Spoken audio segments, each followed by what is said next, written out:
抱歉，我们有任务在身。我已经跑了好几个行省了。加速行军！离开战区，仅凭这证明，他们至少，他们全副武装的，听从马雷大人的命令，顺便向我展示一下你的能。得住下半句的才是自己人。大人，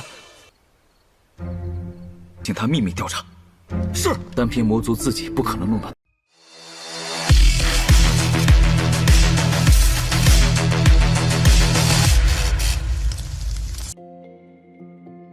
Halo semuanya, selamat datang di Ruang Sinema. Bagaimana kabar kalian semua? Semoga selalu sehat dan baik-baik saja. Pada hari ini kita akan kembali melanjutkan series Donghua Fable River season kedua.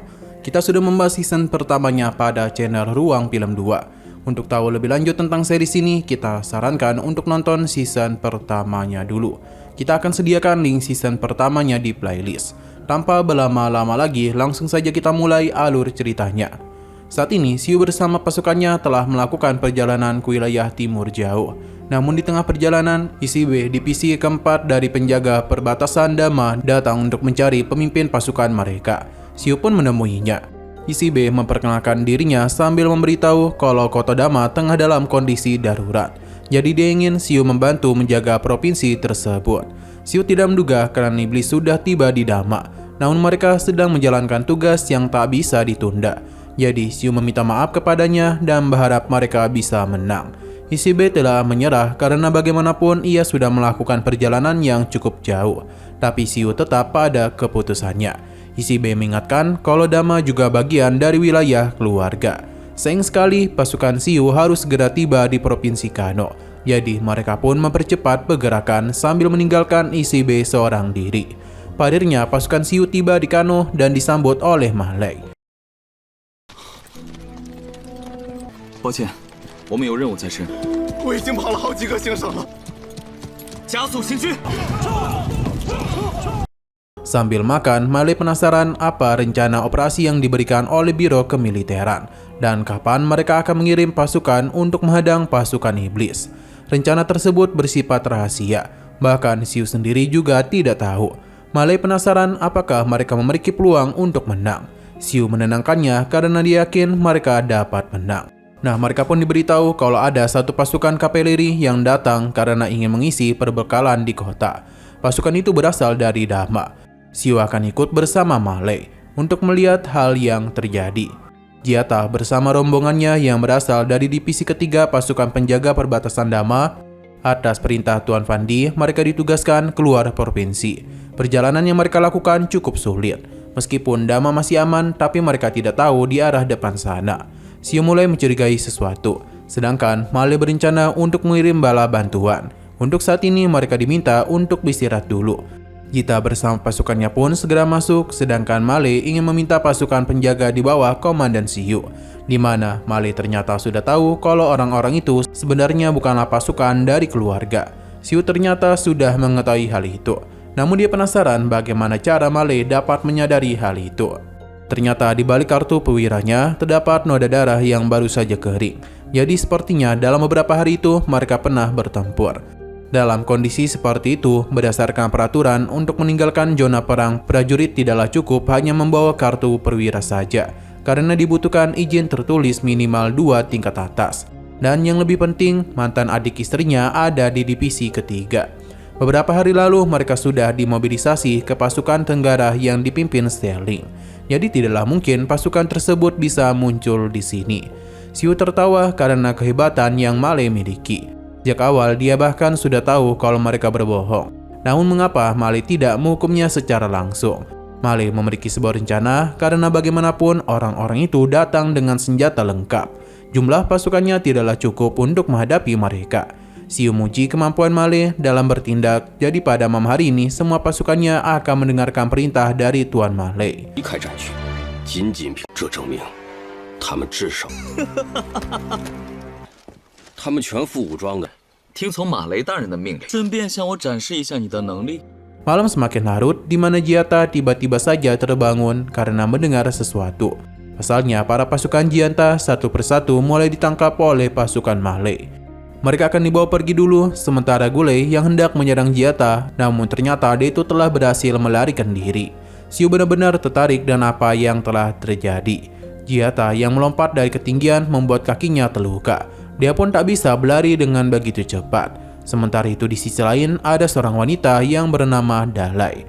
Secara kebetulan Jianta masuk ke kediamannya sambil memberitahu kalau dia berasal dari pasukan keluarga Jichuan dan klan iblis sedang mengejarnya. Melihat wajah tampan Jianta membuat Dalai terpesona. Ia yang awalnya menolak pun perlahan mulai menerimanya. Namun dia takut karena orang lain akan berpikiran yang tidak-tidak. Pasalnya dia adalah seorang janda. Jianta berjanji selama Dalai mau membantunya maka ia akan membalas budinya. Ini tentu saja membuatnya senang. Hingga sesaat kemudian terdengarlah kalau pasukan Malay berada di sekitaran tempat itu. Jianta hendak pergi namun dihentikan oleh Dalai.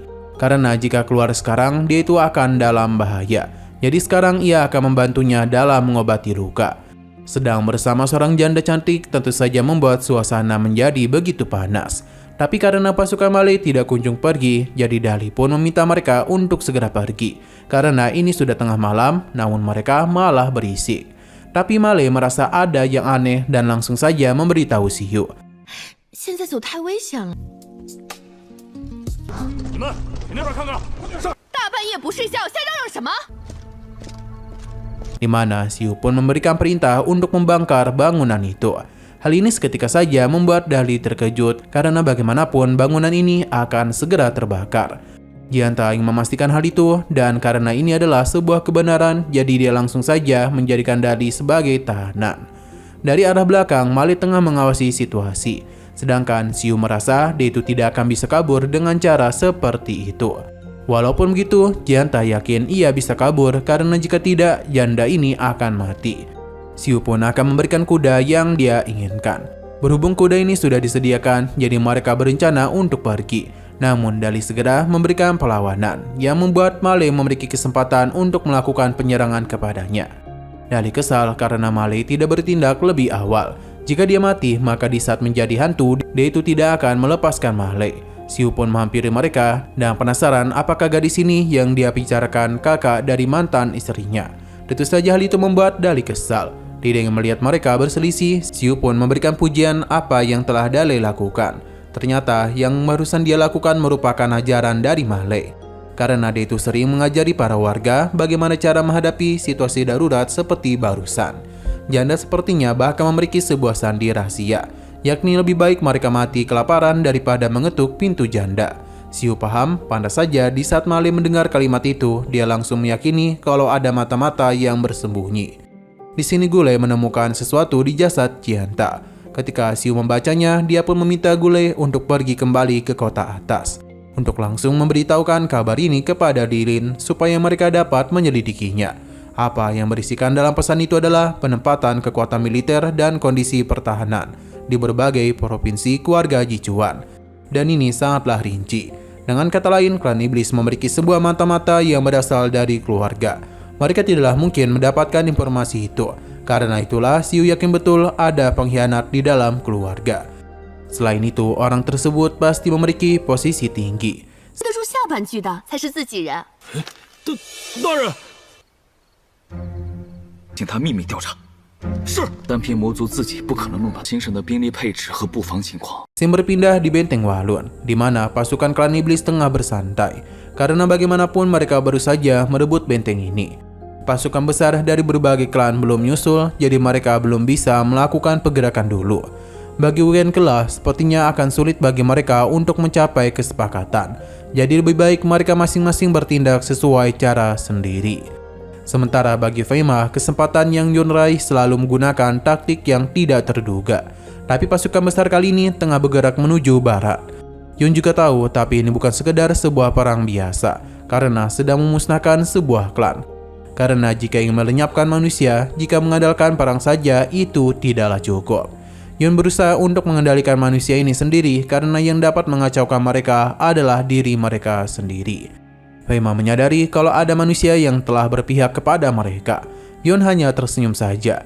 Dia berdoa kepada Dewa Iblis Agung agar bisa melindungi kejayaan bagi klan mereka. Sementara di sisi lain, pasukan Xiu akan pergi meninggalkan kota ini. Male yang tahu kondisi keluarga yang tak baik-baik saja memohon kepada Xiu agar diizinkan ikut pergi ke garis depan. Xiu segera memintanya untuk berdiri kembali karena bagaimanapun Timur Jauh tidaklah cocok untuk orang sepertinya. Sebab dia itu memiliki sebuah ide lain, di mana saat ini musuhnya sudah menguasai intelijen tentang mereka. Jadi mereka harus memiliki kemampuan kontra intelijen yang kuat. Xiu ingin Male membentuk sebuah satuan intelijen menyusup ke berbagai wilayah demi bisa menyiapkan dasar bagi serangan balik di masa depan. Itu adalah medan perang yang lebih luas daripada Timur Jauh. Apakah Male itu bisa melakukan hal ini? Dengan penuh keyakinan, Male akan menerima misi tersebut. Xiu pun memberikan anggur yang dia bawa dari kota atas sebagai hadiah untuknya. Kendi ini akan Male simpan karena sampai hari kemenangan besar, mereka itu akan minum bersama dengan Xiu. Xiu berjanji ini semua tidak akan lama. Ia bersama pasukannya pun pergi meninggalkan kota tersebut. 请让我跟着您去前线杀敌吧。远东不适合，这可是比远东更辽阔。我想让你留着，等到胜利那一天。杀！ 1 bulan kemudian kita dibawa pada pasukan Timur Jauh, di mana mereka sangatlah senang sebab menerima begitu banyak sumber daya dari keluarga Jichuan. Di antara rombongan itu tentu saja ada Xiu. Dia yang telah kembali membuat rekan-rekannya menjadi sangat senang. Bahkan Lo itu sudah tidak makan maupun tidur sejak Xiu pergi meninggalkannya. Namun karena hal itu jugalah dia tidak mandi yang membuat bau badannya sangatlah menyengat. Xiu berterima kasih kepada Bai Chuan karena telah berjuang begitu keras. Suosi, Lu Zhou dan Menluo memberikan hormat kepada Xiu karena Raja Guangming mereka telah kembali. Xiu berterima kasih kepada mereka yang telah menyambutnya. Bagi Timur Jauh, kabar ini tentu saja membuat mereka senang.